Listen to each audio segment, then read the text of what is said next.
You know what is fascinating about women from the 1950s? They never talked about weight loss the way we do today. There were no podcasts about it, no Instagram influencers, no detox teas being shoved in your face every time you opened a magazine. Yet, if you look at photographs from that era, most women were remarkably slim, put together, and healthy. Not because they had some secret pill or because they were all starving themselves, but because they lived by a set of principles that were so deeply woven into their daily routines that they never even had to say them out loud. These were secrets passed down from mother to daughter, from neighbor to neighbor, not through words, but through actions, through habits, through the quiet rhythm of everyday life. And today, we have completely lost touch with almost all of them. Let me take you back to what a typical morning looked like for a woman in the 1950s.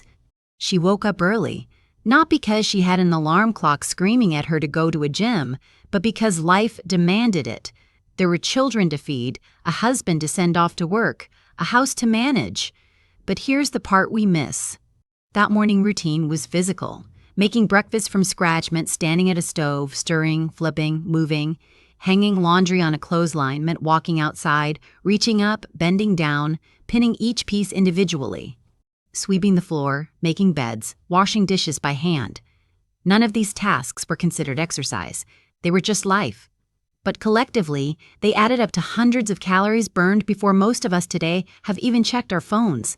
Modern research actually backs this up now. It is called NEAT, non-exercise activity thermogenesis. It refers to all the calories you burn doing regular daily activities that are not formal exercise. And studies show that people with high NEAT levels are significantly leaner than those who are sedentary but go to the gym for an hour. The 1950s woman was the queen of NEAT. She did not need a treadmill because her life was the treadmill. Now think about what they ate. This is where most people get it completely wrong.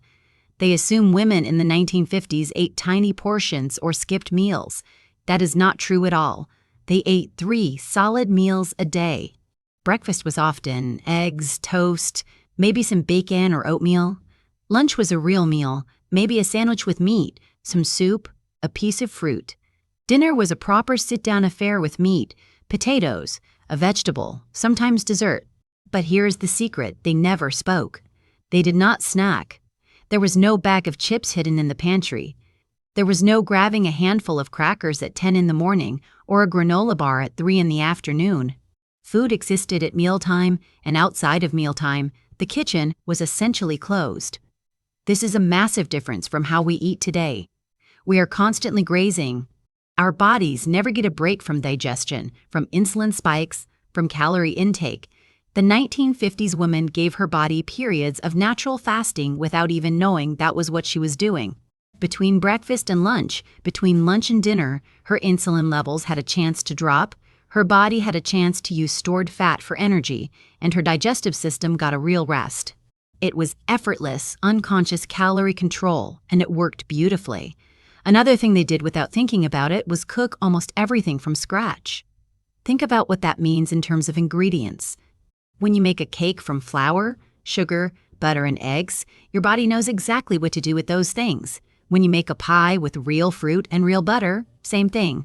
But when you eat something that comes out of a package with 35 ingredients, half of which you cannot pronounce, your body gets confused. It does not know how to process those chemicals, those preservatives, those modified starches. And so, what happens? Those foreign ingredients get stored as fat. They trigger inflammation. They mess with your hunger signals. They make you crave more food even when you have had enough. The 1950s diet was not low-fat, or low-carb, or low anything. It was just real food. And real food in its natural form is incredibly hard to overeat. Nobody ever binged on roasted chicken and steamed broccoli. Nobody ever ate an entire plate of boiled potatoes and felt sick afterwards. The foods that cause overeating are the engineered foods, the hyper-processed foods that did not really exist in the 1950s the way they do now.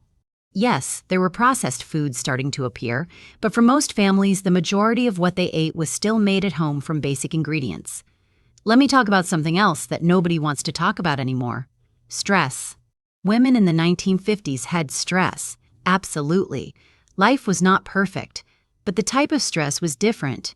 It was more physical, more tangible, more resolved by the end of the day. You did the laundry was done. You cooked the dinner was eaten. Today our stress is chronic and psychological. It is the email you read at 11 at night. It is the comparison you make looking at someone else's highlight reel on social media. It is the financial anxiety that sits in the back of your head all day, every day. And this kind of chronic stress produces cortisol, and cortisol tells your body to store fat, specifically around your midsection. It also increases your appetite for sugar and fat, so you are not just emotionally eating, your hormones are literally demanding that you eat. The 1950s woman did not have this constant drip of cortisol running through her system in the same way. Her day had a beginning, a middle, and an end. When the evening came, the work was mostly done, and she could sit down and actually relax. Her nervous system had a chance to reset. And that matters enormously for weight loss, far more than most people realize. Sleep is another piece of this puzzle. People in the 1950s generally slept better. There was no blue light from phones keeping their brains awake. There was no doom scrolling in bed. When it got dark, life slowed down. You watched a show, you read a book, you went to sleep.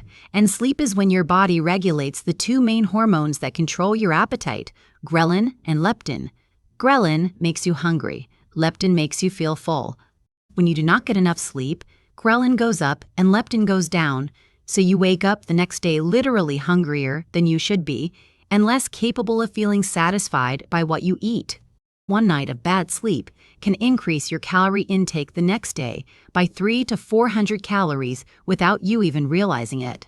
The 1950s woman was not fighting her own biology the way we are today because her sleep was largely protected by the structure of her life. Now here's something really interesting that almost nobody talks about. Portion sizes were drastically smaller. And I do not just mean at home, I mean everywhere. A bottle of Coca-Cola in the 1950s was 6.5 ounces. Today, a small cup at a fast food restaurant is 12 ounces and a large is 32. A typical restaurant meal in the 1950s was about a third of the size of what you get served today. Plates were smaller, glasses were smaller, everything was smaller. And here is the key point. Nobody felt deprived. Because that was just normal. Your body adapts to what it considers normal. If you regularly eat massive portions, your stomach stretches, your appetite increases, and you feel hungry when you eat less. But if you eat moderate portions consistently, your body adjusts, your stomach stays at a normal size, and you feel satisfied with less food. The 1950s woman never had to practice portion control as a discipline because her environment naturally provided appropriate portions. We live in an environment that hijacks our natural fullness signals at every turn. Let me also talk about the social aspect of eating. In the 1950s, meals were a social event. You sat down at a table, ideally with family, and you ate together. You talked, you chewed your food properly, you took breaks between bites. A meal might take 30 or 40 minutes. Today, how many people eat lunch in 5 minutes while staring at a computer screen? How many people eat dinner on the couch while watching television, barely registering what they are putting in their mouth? When you eat distractedly, your brain does not properly register the meal. It does not send out the fullness signals the way it should. And so, you end up eating more and then feeling hungry again sooner. The 1950s woman did not need mindful eating apps or guided eating meditations. Mindful eating was just how everyone ate because there were no smartphones to distract you.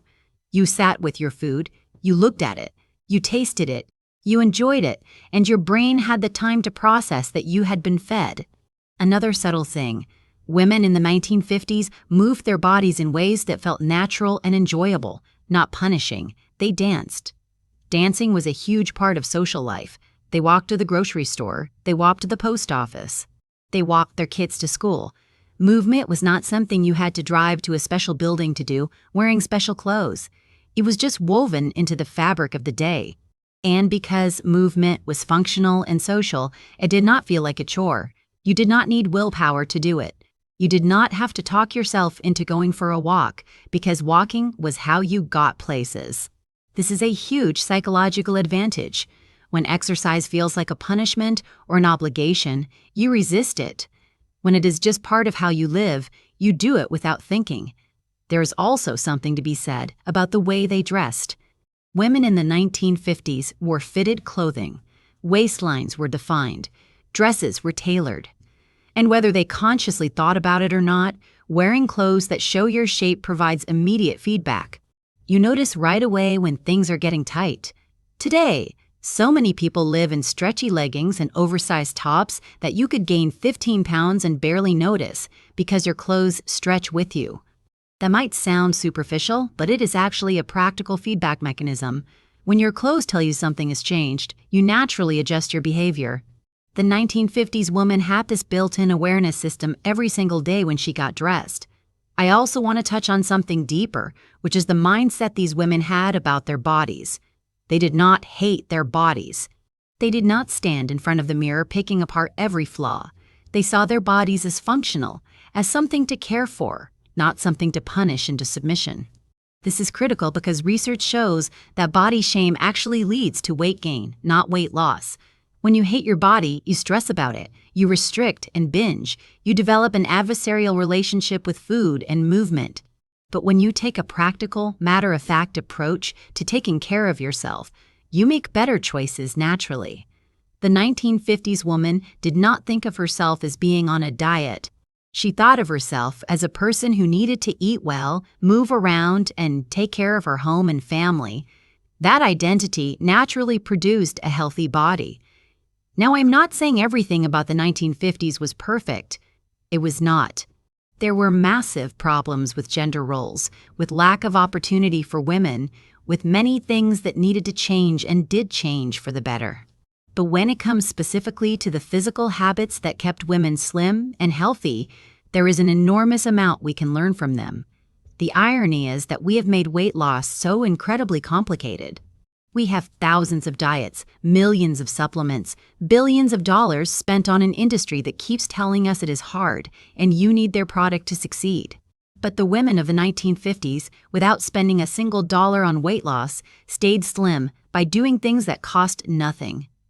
Moving throughout the day, eating real food at regular meals, not snacking constantly, sleeping well, managing stress, eating without distraction, wearing clothes that fit, having a healthy relationship with their body.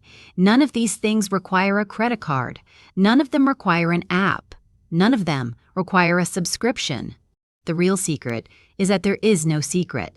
There's just a way of living that naturally supports a healthy weight, and we have drifted very far away from it. But the beautiful thing is that every single one of these habits can be brought back into your life starting today. You do not need to change everything at once. Start by eating your meals at a table without your phone. Start by taking a 15-minute walk after dinner instead of sitting on the couch. Start by closing the kitchen between meals. Start by going to bed 30 minutes earlier. These are small shifts, but they are the same shifts that the 1950s woman made without even trying. And over time, they compound into something powerful. Your body wants to be healthy. It wants to find its natural weight. It just needs you to create an environment where that can happen, and that environment looks a lot more like 1955 than 2025.